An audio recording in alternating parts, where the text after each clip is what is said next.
Kimning qanaqaligini allaqachon bilib bo'lganman. Faqat jimgina kuzatish menga yoqadi. Chunki natijasi go'zal bo'lishini bilaman.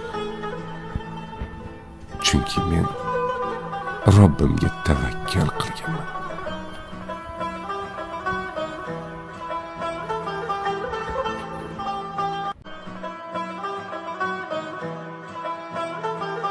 Şükür sana Allah'ım,